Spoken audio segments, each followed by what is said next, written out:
الحوض سواء كان النيل الازرق او النيل الابيض، يعني سواء بالاسس العلميه بتقول ان 1600 مليار متر مكعب من الميه بينزل سنويا. الميه دي بتتقسم على جزء بيصل الى الغابات والمستنقعات،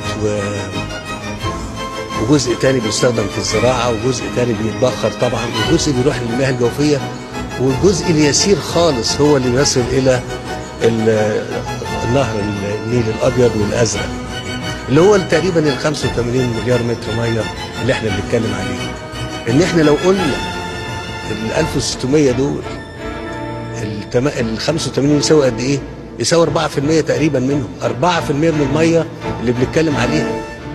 لكن ده معناه ايه؟ هل انا لما بطلب ان الميه ديت او هذا الحجم من الميه يصل لمصر والسودان عشان نعيش بيهم وما عندناش مصدر اخر غيرهم، انا كده